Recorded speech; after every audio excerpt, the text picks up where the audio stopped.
প্রিয় দর্শক, আসসালামু আলাইকুম। সবাইকে স্বাগত জানাচ্ছি আমার দেশের আজকের টপ নিউজে। আপনাদের সাথে আছি আমি তাহমিনা তাসির। সরকারিকরণ হতো মুজিব হাসিনার নাম থাকলেই। শেখ মুজিবুর রহমান, শেখ হাসিনা ও আওয়ামী লীগের নাম থাকলেই সরকারিকরণ করা হয়েছে শিক্ষা প্রতিষ্ঠানগুলো। এতে মানা হয়নি কোনো নিয়ম নীতি। 2018 সালে কুমিল্লায় 3টি কলেজ কোনো রকম যাচাই বাছাই ছাড়াই জাতীয়করণ করা হয়, শুধু বঙ্গবন্ধু ও আওয়ামী লীগের প্রেসিডিয়াম সদস্য আব্দুল মতিন খসরুর নাম থাকার কারণে। উপজেলা সদর ও পুরনো প্রতিষ্ঠানকে বাদ দিয়ে ক্ষমতার অপব্যবহার করে শেখ পরিবারের নামে থাকলেই জাতীয়করণ করা হয়। 1998 সালে শশীদল ইউনিয়নের নাগাইশ গ্রামে প্রতিষ্ঠিত হয় সরকারি বঙ্গবন্ধু কলেজ। শুধু বঙ্গবন্ধু নাম থাকার কারণে এই কলেজটি সরকারি করা হয়। আওয়ামী লীগ প্রেসিডিয়াম সদস্য আব্দুল মতিন খসরুর নাম থাকায় কালিকাপুর আব্দুল মতিন খসরু কলেজ এবং সরকারি মানিকারচর বঙ্গবন্ধু কলেজ সরকারিকরণ করা হয়। শ্রমিক লীগ থেকে রাতারাতি শ্রমিক দল নেতা, বদলির আদেশও মানছেন না।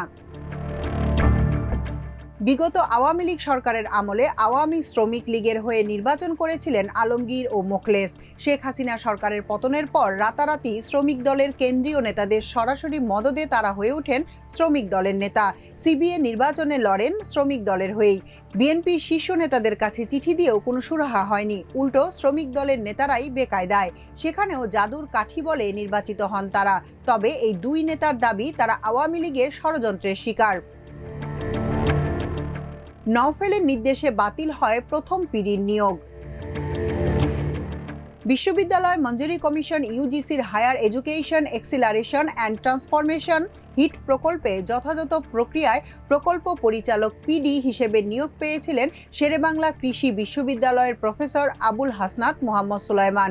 কিন্তু ভিন্ন রাজনৈতিক সংশ্লিষ্টতার অভিযোগে পতিত আওয়ামী লীগ সরকারের শিক্ষামন্ত্রী মহিবুল হাসান চৌধুরী নওফেলের মৌখিক নির্দেশে মাত্র একদিনের মাথায় ওই নিয়োগ বাতিল করা হয়। পরে চুয়েটের আওয়ামীপন্থী অধ্যাপক আসাদুজ্জামানকে ওই পদে নিয়োগ দেয়া হয়।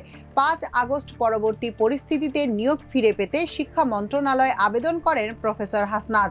এরই মধ্যে তাকে পুনর্নিয়োগ দেওয়ার পক্ষে মতামত দিয়েছে ইউজিসি। উর্দুকে রাষ্ট্রভাষা করার চিন্তায় বড় ভুল ছিল, রাষ্ট্রভাষা দিবসের আলোচনায় মাহমুদুর রহমান। দৈনিক আমার দেশ সম্পাদক মাহমুদুর রহমান বলেছেন, পাকিস্তানের কোনো প্রদেশের ভাষা উর্দু না হওয়া সত্ত্বেও তৎকালীন শাসকরা আলাদা মুসলিম সাংস্কৃতিক বয়ান তৈরির জন্য উর্দুকে রাষ্ট্রভাষা করার যে চিন্তা করেছিলেন, তাদের ওই চিন্তায় বড় ধরনের ভুল ছিল।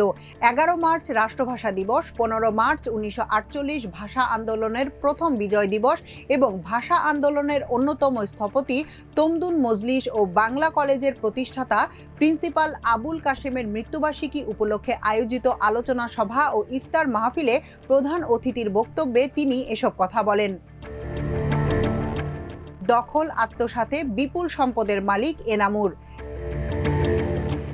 সাভারে রানা প্লাজার আহত শ্রমিকদের চিকিৎসা সেবা দিয়ে আলোচনায় আসেন ডাক্তার এনামুর রহমান। খুলে যায় ভাগ্য, বিনা ভোটে হয়ে যান সংসদ সদস্য এবং প্রতিমন্ত্রী।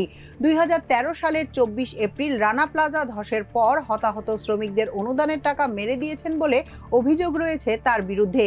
দেশে বিদেশে গড়েছেন বিশাল সম্পত্তি। এখন কারাবন্দী সাবেক ত্রাণ ও দুর্যোগ ব্যবস্থাপনা প্রতিমন্ত্রী ডাক্তার এনামুর রহমান। অবৈধ সম্পদ অর্জনের অভিযোগে সম্প্রতি দুদকেও মামলা হয়েছে। তার প্রথম স্ত্রীর অবৈধ সম্পদের তদন্ত করছে দুদক। নদী এখন মরাখাল, হুমকির মুখে কৃষি।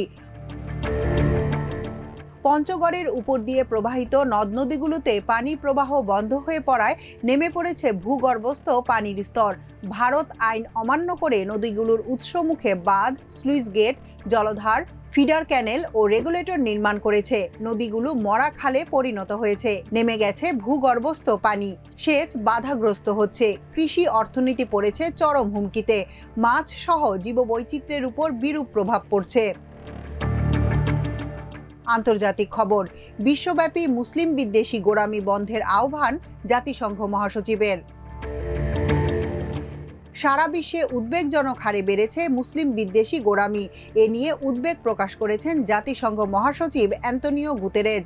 ধর্মান্ধতা ও বৈষম্য প্রত্যাখ্যান করে ইসলাম ফোবিয়া প্রতিরোধে ধর্মীয় স্বাধীনতা রক্ষা করা এবং অনলাইন প্ল্যাটফর্ম ব্যবহার করে ঘৃণামূলক বক্তব্য দেওয়া বন্ধ করতে বিশ্বব্যাপী সরকার প্রধানদের পদক্ষেপ নেওয়ার আহ্বান জানিয়েছেন তিনি। প্রতিবারের মতো এবারও 15 মার্চ শুক্রবার পালিত হলো আন্তর্জাতিক ইসলামফোবিয়া প্রতিরোধ দিবস। দিবসটি উপলক্ষে জাতিসংঘ মহাসচিব সামাজিক যোগাযোগ মাধ্যম এক্সে দেওয়া একটি ভিডিও বার্তায় বলেছেন, বিশ্বব্যাপী মুসলিম বিরোধী গোঁড়ামি উদ্বেগজনক হারে বেড়েছে। তাই সামাজিক সংহতি বৃদ্ধি এবং ধর্মীয় স্বাধীনতা রক্ষা করতে বিশ্ব নেতাদের প্রতি আহ্বান জানিয়েছেন তিনি। এখনকার মতো এ পর্যন্তই। প্রিয় দর্শক, সবাই ভালো থাকুন, সুস্থ থাকুন, থাকুন আমার দেশের সঙ্গে। চ্যানেলটি ভালো লাগলে সাবস্ক্রাইব করুন, লাইক, শেয়ার ও ফলো করুন আমাদের ফেসবুক পেজ। আল্লাহ হাফেজ।